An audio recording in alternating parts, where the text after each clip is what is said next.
शहर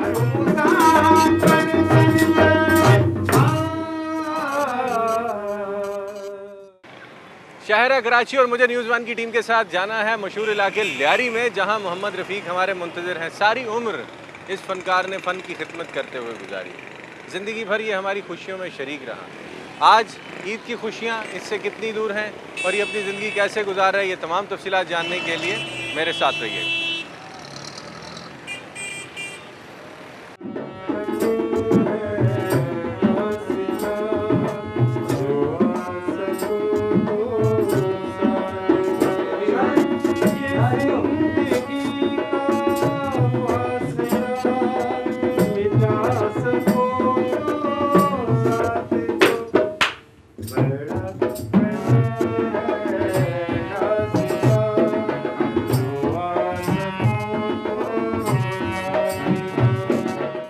आप माशाल्लाह पाकिस्तान की जो लैंग्वेज हैं बहुत खूबसूरत गीत गाते हैं।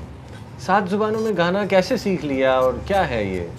बस ये इस तरह से मुझे शौक़ था कुछ मुख्तलिफ़ ज़ुबानों में गाने का। नहीं, मुख्तलिफ उस्ताद पकड़े आपने ज़ुबानों के लिए, खुद से सीखते चले? नहीं, बस वो उस्ताद नहीं पकड़े। लियारी एक हमारे ऐसा इलाका है, यहाँ पर मैं समझता हूँ ये एक मिनी पाकिस्तान है। बिल्कुल, लियारी जो है यहाँ हर कौम और हर ज़ुबान के लोग जो है ना बोलने वाले यहाँ हैं। और यहाँ पर हमारे माहौल इस तरह से है कि लियारी में वो पश्तो हैं, पंजाबी हैं, सिंधी हैं, बलोची हैं और बहुत सारे ज़ुबान हैं। तो यहाँ सोबत में बस वो इस तरह से शेख सादी ने कहा कि तुक़्म तासीर और सोबत असर, यानी जो जिस सोबत में तुम बैठोगे उसका असर होगा, असर करेगा आपको। रफ़ीक भाई, एक ज़माना था कराची शहर रोशनियों का शहर, लेकिन यहाँ फ़नकारों की एक ख़ास वो थी ना ज़िंदगी। फ़नकार गलियाँ थीं, उठना बैठना, बैठक का माहौल, समा महफिल होती थी।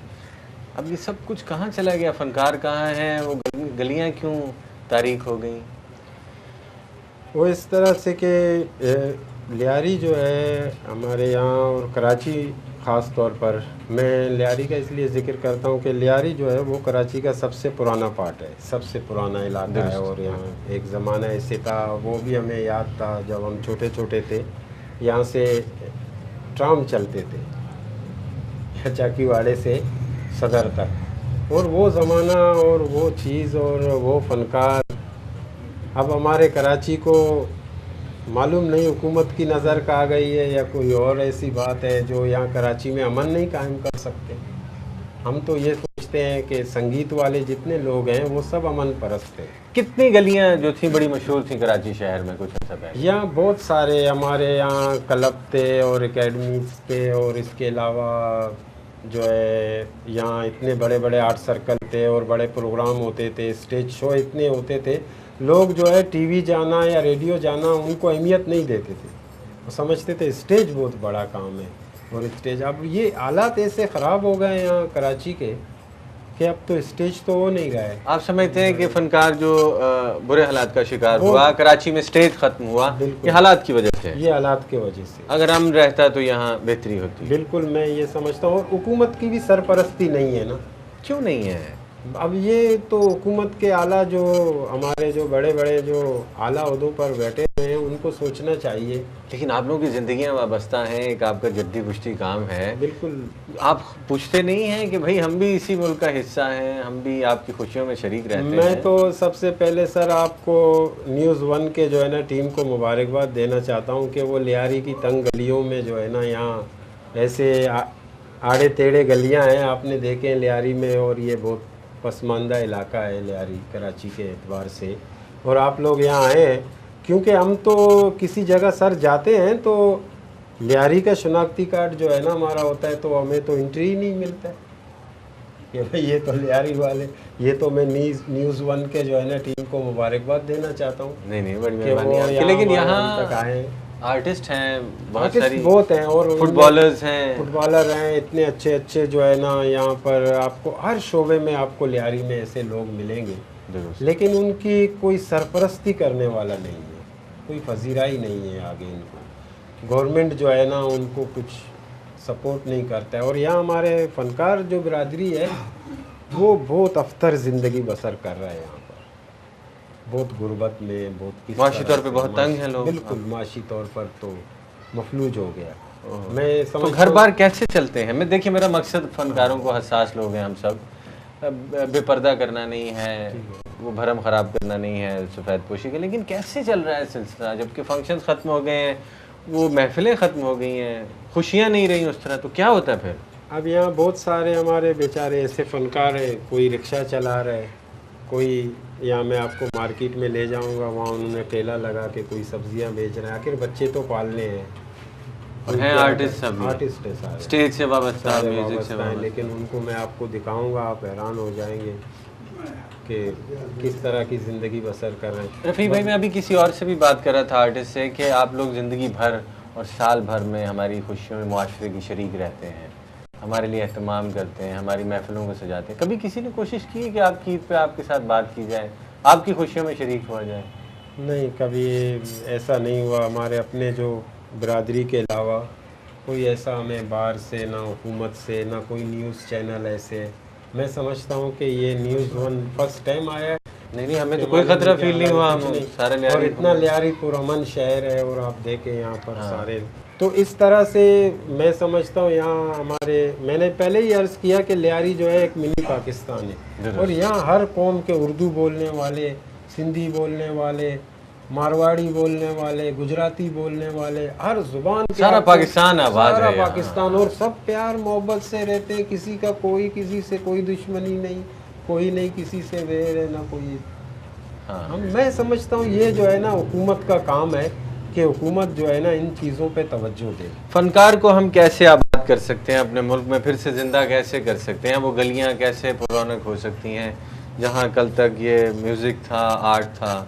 मैं ये समझता हूँ कि मीडिया जो है ये कुछ हद तक ये रोल अदा कर सकता है। अगर मीडिया वाले दोस्त ये चाहें, ये समझें इस तरह से कि हम आगे जो है उन इलाकों को, उन फनकारों को आगे ले आएँ जो जिनका हक बनता है। अगर मीडिया चाहे तो कुछ हद तक एहसास महरूमी कम हो सकती है लियारी के फनकारों, लेकिन यह है कि हुकूमत के सरपरस्ती के बगैर तो कुछ मुमकिन नहीं है। हुकूमत जो है, अब यहाँ देखो पीपल्स पार्टी का घर है, पीपल्स पार्टी को यार पता नहीं 35-40 साल से जीत रहा है। यही नबील गबोल जब यहाँ इलेक्शन में खड़े होते हैं, या रफ़ीक इंजीनियर हमसे आके कहते थे यार रफ़ीक भाई एक प्रोग्राम करवाओ यार, और यकीन करो, लेकिन एक हमें केएमसी की नौकरी भी नहीं मिल सकती है, वाटर बोर्ड की भी एक हमारे लिए वो चीज़ नहीं।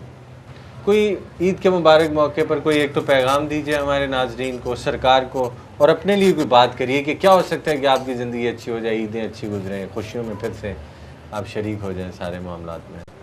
बस ये है कि पैगाम ये है कि बस कि कराची के लोग जो है, मैं ये पैगाम दूंगा कि बिल्कुल ये वही लोग हैं जो कराची में 50-60 साल से रह रहे हैं। दुरुस्त। अब भी जो है कराची में अमन कायम करे हुकूमत, और इसके साथ साथ रोज़गार है यहाँ के सबसे बड़े मसले जो है ना, उनमें से एक रोज़गार नहीं है यहाँ पर। जो बेरोज़गारी के वजह से बहुत सारे जराइम हो रहे हैं, और बहुत सारे लोग जराइम के तरफ भी चले जाते हैं।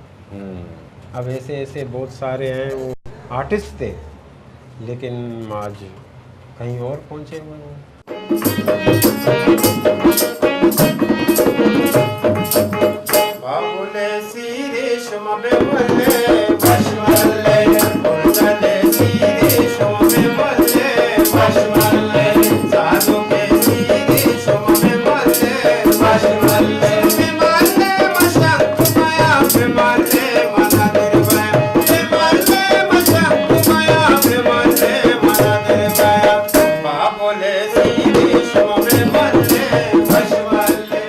ईद का मुबारक मौका, हम किसी को क्रिटिसाइज़ नहीं करना चाहते सिर्फ ये हैं कि किसी तरह फ़नकार की ज़िंदगी में रोशनी हो जाए। वो गलियाँ जिनकी खुशियाँ, जिनकी रौनकें सब कुछ कहीं दूर अंधेरों में खो गई हैं, वो फिर से वापस आ जाएं। यहीं इनकी महफिल में हमारी मुलाकात चाचा रफ़ीक से भी हुई है, जो कि शौकिया फ़नकार हैं, मोहम्मद रफ़ीक से प्यार रखते हैं, इस वजह से यहाँ आते हैं, अपना गाना रिकॉर्ड करवाते हैं, कभी इनके साथ बैठ के संगत करते हैं। इनसे पूछते हैं कि ये अपनी ज़िंदगी में कराची शहर की रौनक को कैसे देखते हैं, ईद के इस मुबारक मौका पर फ़नकारों की ज़िंदगी के बारे में इनका कहना क्या है, और हम इनकी बेहतरी के लिए क्या कर सकते हैं। रफ़ीक साहब, ये कैसे शौक हुआ? बिजनेस तो मुझे पता चला आपका कोई और है। हमारा बिजनेस जो है वो दूध और मिठाई का, स्वीट्स का कारोबार है हमारा, और लियारी में ही है वेरी नाइस। शुरू से आज तक। और इनसे हमारी मोहब्बत संगीत की है, और हमें संगीत सुनने का शौक़ है, और सुनते सुनते हमें भी शौक़ हो गया, वेरी नाइस। और इन्हीं के साथ ही रह के, और ये बराबर में हमारा कारोबार है 8 चौक में। यानी आर्टिस्ट आपके अंदर मौजूद हाँ, था। अंदर से जागा हुआ, जैसे इंसान के अंदर होता है ना आर्टिस्ट, वैसे ही है बचपन से। तो इनके साथ मिल के, इनके साथ बैठ के जो शौक़ है और भी ताज़ा हो जाता है, तबीयत भी बैठ जाती है। और इनके साथ है कि बाकी हमें ये ज़्यादा एहसास होता है कि फ़नकार लियारी के अंदर जितने भी बड़े बड़े फ़नकार हैं, क्या रेशमा, क्या मेहंदी हसन, ये हमारी दुकानों पे ही आते रहे हैं शुरू से। पर जैसे जैसे वक्त गुजरता गया है ना, फ़नकार जो है ना वो नीचे गया है, ऊपर नहीं आया। वो फनकारों की गलियां कहाँ खो गई हैं? जहाँ आप बता रहे हैं कि आपकी दुकान में मेहदी साहब भी आते थे, बड़े बड़े लोग, रेशमा जी भी आती थी, हमारी अब क्यों नहीं है वो ऐसा? हमारी दुकान के दरवाजे नहीं होते जो अब लगे हैं। जितनी भी हमारी दुकानें हैं ना, किसी के दरवाजे नहीं होते थे, वो अब लगे हैं इस हालात की वजह से। अब हालात ऐसे पैदा हो गए, किसने पैदा किए हैं? ये अल्लाह जाने या हमारे हुक्मरान जाने। हम तो कुछ आवाम नहीं जानती, हम जानते भी कह नहीं सकते कुछ। वेरी हम जानते होते भी कुछ नहीं कह सकते, कि कहें तो किसको कहें, सुनने वाला कोई नहीं है। जिसके बारे में कहेंगे वो हमें सुन लेगा आगे। तो ये मोहब्बत और अमन का पैगाम, इसे फिर से आम कैसे किया जा सकता है? वो खुशियाँ, वो जो पैगाम है संगीत के जरिए तो अभी तक दे रहे हैं। ये ईद के मौके पर कोई ईद के मौके पर भी यही पैगाम है कि इनके बारे में ईद की खुशी में सोच लें। नदी दा पानी इंज जाके मुड़ नहीं आंदा, जाके जिवें जवानी पगदी नदी दा पानी।